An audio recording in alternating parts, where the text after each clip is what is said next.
Welcome back, everybody, to your favorite YouTube show. You know it's your favorite. And of course you know it's your favorite, because geography is everything. Name one more thing in the world that's more important than geography.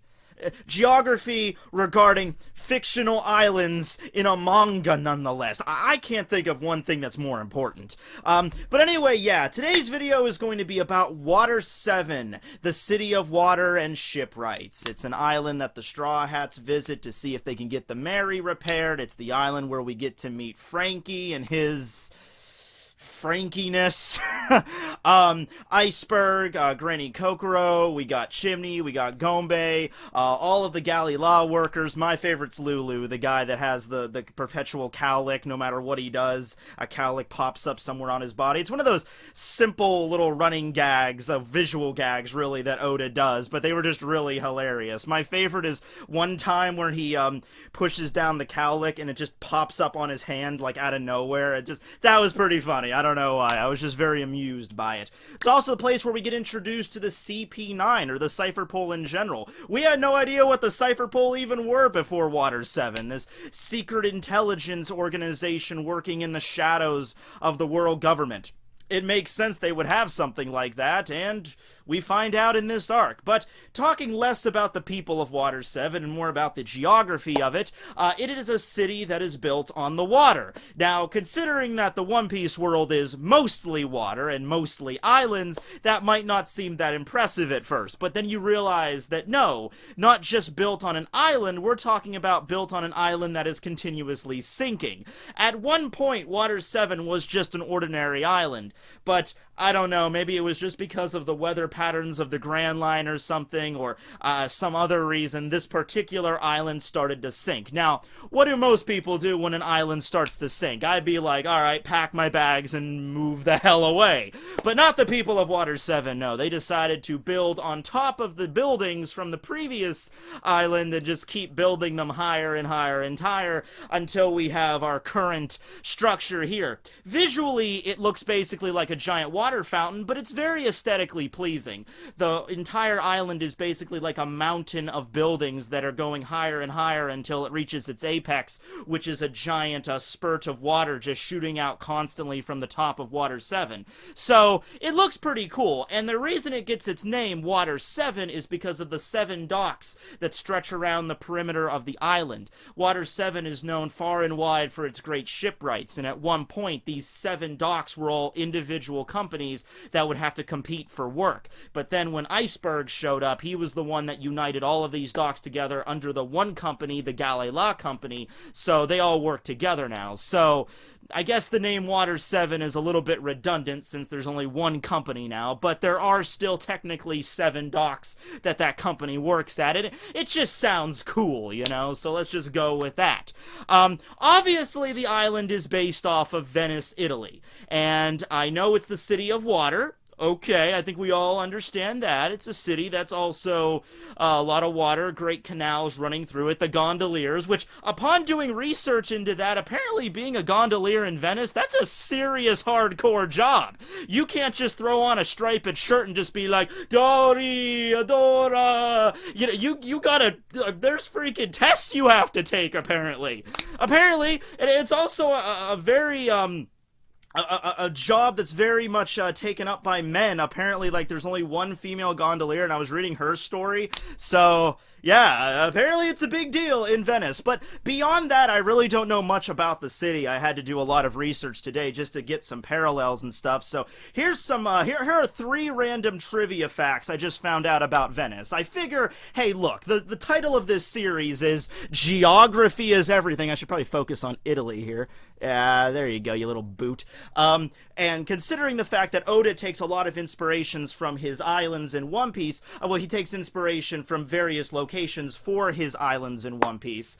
Like, there's a lot of Chinese architecture that we saw in Amazon Lily. I think one of the more obvious ones would be, like, he took a lot of, like, Transylvania, Romania things for Thriller Bark because of the horror aesthetic.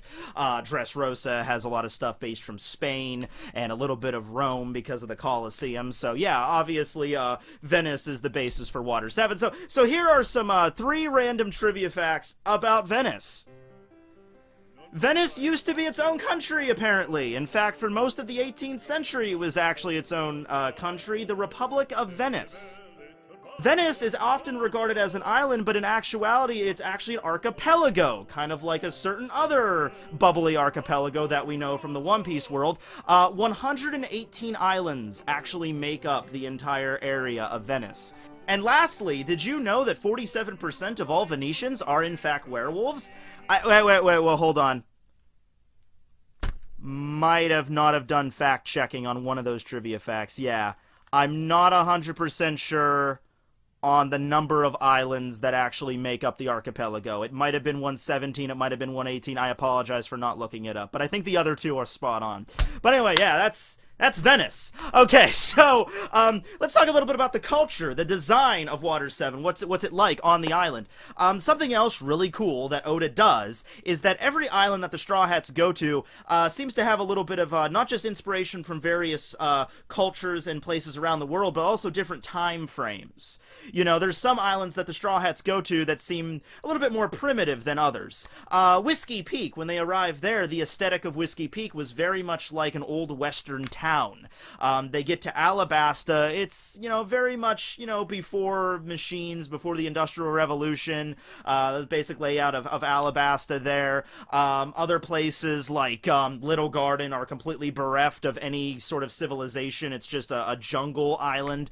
But Water 7 seems to be based around late 1800s, early 1900s. We got a lot of machines, obviously, because of the shipwrights. We have giant industrial cranes. We have obviously some coal power going on, not just because of the Puffing Tom, which is the sea train, we'll get to that, but also just you can see the factories in the background. They obviously run on fossil fuels. They're burning something back there. So the island obviously has a source of fuel for all the operations that they undertake there. Metalworking is much more advanced in Water 7. Just the fact that they were able to make train tracks on the water. Just the fact that they were able to build the Puffing Tom to begin with. They have a lot of metal to work with on this island. Don't really know where they get it. There might be a mine somewhere. No idea, but it's very prevalent. There's also a location that's right outside of Water 7 called Scrap Island, which is basically the leftovers for all of the different shipbuilding operations. I guess if a ship is ever, like, you know, it gets wrecked and it's beyond repair, they chuck it on Scrap Island. Somebody messes up building a ship. Ah, Dave, man, you screwed the pooch on this one. All right, just shove it on Scrap Island. Let's start all over. So it's just an island filled with, you know, rusty nails and mangled metal and rebar and a place where you need a tetanus shot to even go into the place, which makes perfect sense for how Frankie was, after he got hit by a freaking train, right on, got hit by the cowcatcher in a damn train, got flung into the ocean, crawled up on Scrap Island, and just repaired himself on the island. I'm never gonna let that go.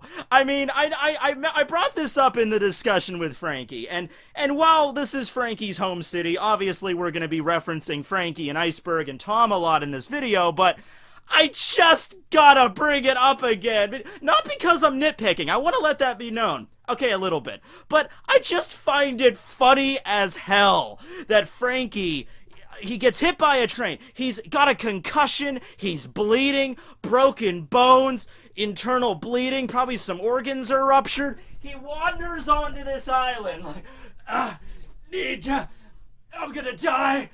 Need to repair myself. Just starts grabbing rusty pieces of metal and just,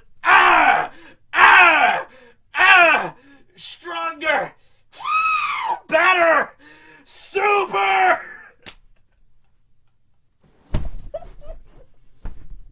God, I love anime. They don't actually show that, but just that's the only explanation we get, and I love it. Oh God, Frankie. Hey, look, if you're going with that logic, Frankie is a doctor. I can't buy it any other way. But okay, all right, he's a master physician, master surgeon.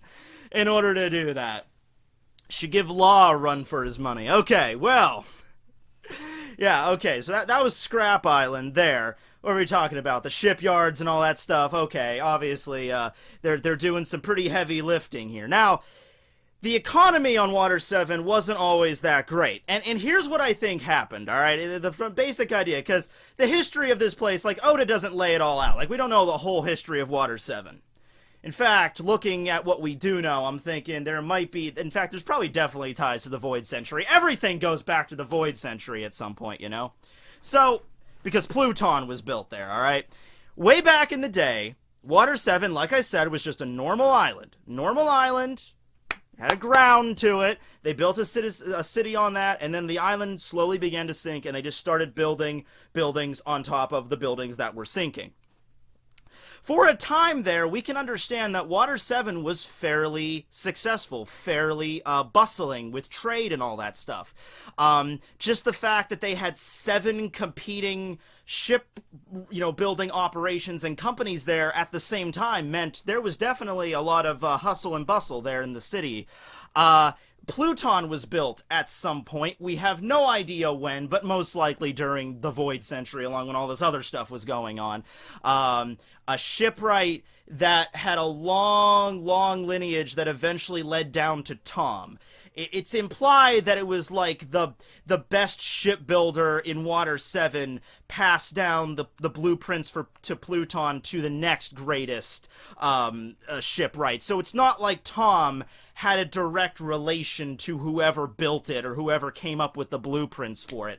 Although, that would be rather amusing, because that would mean that you have 2 ancient weapons that have ties to the Fishman race, considering or the merfolk, considering that Shirahoshi is a mermaid and she is now Poseidon, basically the ancient weapon just in a living being, and then you would have Tom, who would have some connection back to the person that created Pluton. But whoever created Pluton was probably just the greatest shipwright in Water 7, or might have not even been him that came up with the actual blueprints. He might have just been the foreman that actually, handled the construction of the thing. Maybe someone else came up with the general idea or how to actually build it. We don't know. They could have been a fisherman. They could have been a normal human, just passed down through the years.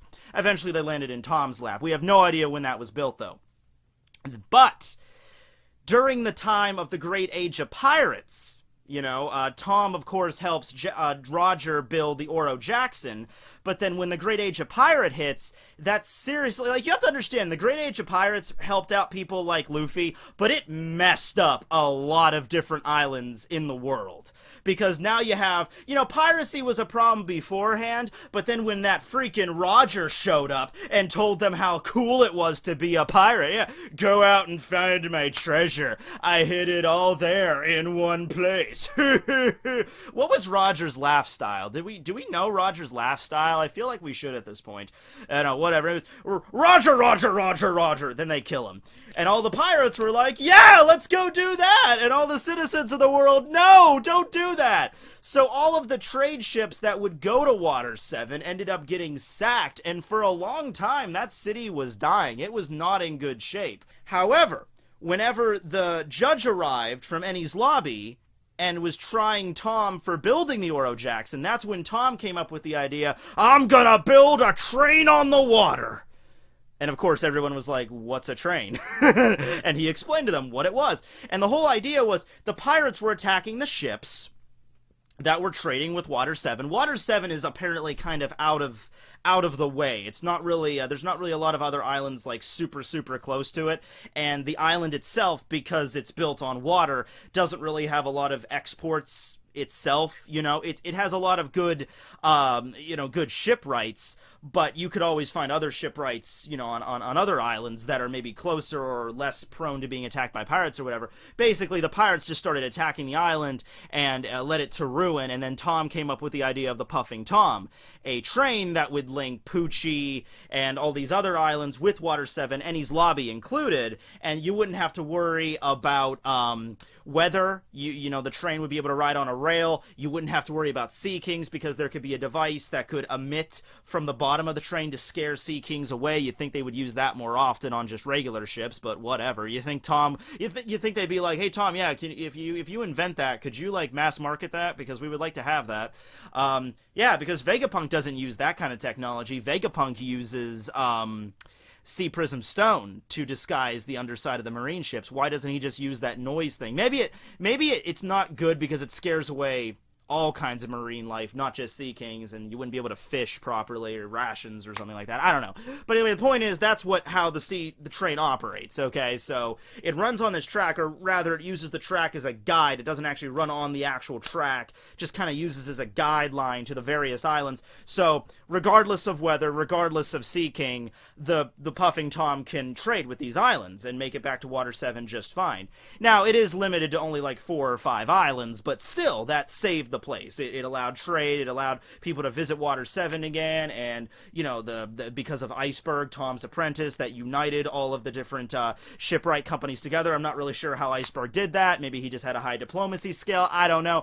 But he managed to, you know, unite everybody, and it's through the efforts of Tom and Iceberg that the city became prosperous.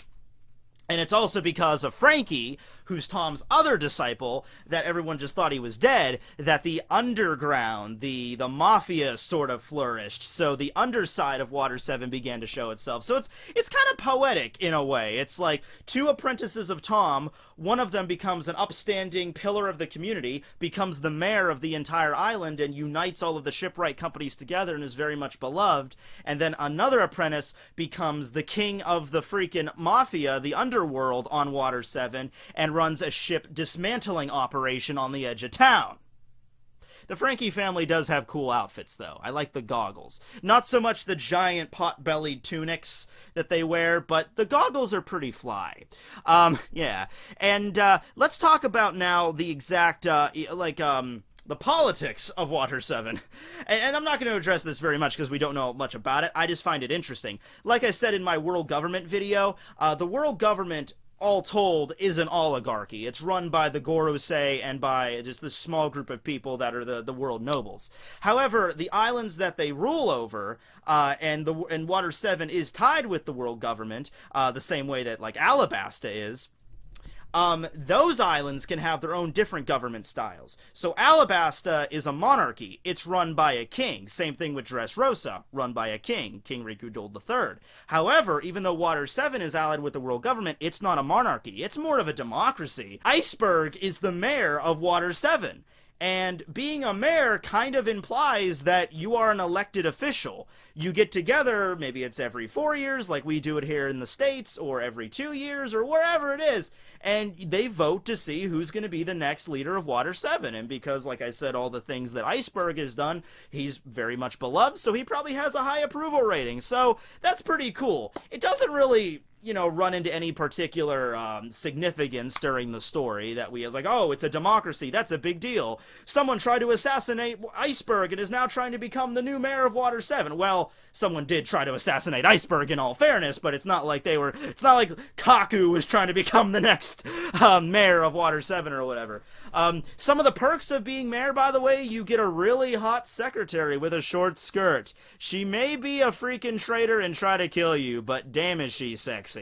However, Iceberg's now current secretary is like 10 years old, so, you know, but hey, I'm sure she's qualified for the job. Personally, I would have, you know, suggested Iceberg go with this applicant here. I think she has some promise. As for the city life in Water 7, seems to be rather fun. While the Straw Hats were visiting, there seemed to be a big festival going on. A lot of people walking around in masks and very theatrical costumes. This is similar to something they actually do in Venice, a carnival they hold every year. Or is it Carnival? No, it's not Carnival, it's Carnival. That's just a lot more fun to say. The Carnival of Venice. Similar masks, similar outfits, so that's where that comes from there. Because it's the city of water, there's a lot of things that are like delicacies there, like water meat, water cabbage, or mizu cabbage, because mizu means water. The way they get around is not so much the gondolier thing, it's more of the yagura kind of thing. Yagura are these sea bulls that carry people around, and they seem rather friendly, and you can rent one, and there's a little cart there for you to ride in and carry all your groceries. There's also a larger species called the king bull, which is what Sodom and Gomorrah are, the 2 king bulls that are in command of the Frankie family. So yeah, there's a lot of cool stuff going on here. A lot of the people seem really open to tourists and everything. They kind of expect it. It's kind of part of the economy. I liked a lot of the extra episodes that we got during the post-Water 7, or the post-Enies Lobby arc that took place in Water 7. Like Sanji. One of my favorite filler episodes in all of One Piece is the one with Sanji, who meets that old guy on the boat, who apparently knew Zeph at some point, and that's when Sanji finds out about all the salt from Aqua Laguna that's all on the rooftops, and he uses it as a special seasoning and stuff. I love that episode, and we find out a little bit more about Water 7 there and the culture. There's one scene where Sanji goes into a grocery store, I guess, and he's looking for spices, and he's asking the clerk, is this all the spices you have? And the clerk is just like, well, Water 7 is a trading town, but we're not really particularly known for our spices. See, that stuff right there, and that was not even Oda, that was just the anime screwing around, but just little scenes like that, just a little bit more about the world building, what Water 7 is known for, or isn't known for, I just like that kind of stuff. So, yeah, there's scenes like that I really enjoyed there. I guess one of the other things I should mention is Aqua Laguna, this yearly giant tidal wave that comes, and this is the moment that Water 7 kind of sinks. Every year when Aqua Laguna passes by, it seems to generally, it does damage a few of the houses and stuff, but they've kind of prepared for this at this point. There's like a warning system in place there, and then when the wave hits, the city shrinks a little bit, and they have like a repair, system. Like they have this down, how they're gonna, fix the buildings after it's over, and I'm sure a lot of the canals, a lot of the buildings are built with Aqua Laguna in mind. But the water level can reach very high and completely flood various areas of Water 7 during Aqua Laguna, so it's still very dangerous. Even the sea train really can't run while it's underway. Although it did, because, special circumstances for CP9 and everything, but it's still very dangerous to run it, even though it's like a sea train. You might be able to break through it, but it's still very dangerous. There's a few other locations in Water 7 I didn't mention, like, for instance, the caching place where the Straw Hats went to go cash in their gold from Skypiea, and even then, the people there kind of are dressed like, old school bankers and everything, so, once again, kind of like turn of the 20th century sort of style, sort of aesthetic here with the island. There's Blue and O's bar, where Blue and O worked, although he was revealed to be a member of CP9 and no longer runs his bar. I think it's actually run by Mozu and Kiwi now, because the last time we saw it was during the cover page where we found out what was going on with not just Mozu and Kiwi, but you also have Lola there, and the members of the Rolling Pirates and the Risky Brothers. And so that was kind of interesting that they're running the bar afterwards. At least I think that's the same bar. Yeah, I think that's pretty much all there is to talk about with Water 7. Now, there is one interesting thing that is probably for the future, and we might get to see this way, way, way down the line, maybe even like in an epilogue sort of deal. But nearing the end of Enies Lobby, you had Iceberg finally drawing up plans to basically convert Water 7 into a giant ship. So instead of just constantly sinking on, like, here's the original land that Water 7 was built on, and this is at sea level, instead of just slowly sinking and sinking and sinking and sinking and just building and building and building, Iceberg proposes a conversion, adding flotation devices underneath the city, and then it could just float on the water permanently without worrying about constantly building more stuff, And I guess you could still expand. You could just expand outward at that point. So it's a cool idea. Hasn't really been implemented, and it's probably something that's going to take several decades in order to properly get going. But hey, this is a world where crazy devil fruit powers exist, so I guess it's possible. And we have Thriller Bark, which was an island converted into a ship. Why not Water 7? We have Impel Down, which is a giant prison built on the seafloor that rises all the way to the surface. Converting this city into a giant boat, I think it's definitely possible. And I hope it all works out for him, because Iceberg seems to be like a cool guy. He seems to be like, he's a leader I can believe in. I'd vote for him if I lived in Water 7. Anyway, thanks for watching, everyone. I hope you enjoyed this edition of Geography is Everything. And I would like to visit Venice. It seems like a really nice city. But that whole werewolf thing really has me just spooked a little bit. So I think I'm just gonna go to the Vatican instead and sightsee there. Wait, I'm an atheist. Rome? Yeah, Rome's nice. Rome's nice this time of year. I think I'll go to Rome. Yeah, Rome's cool.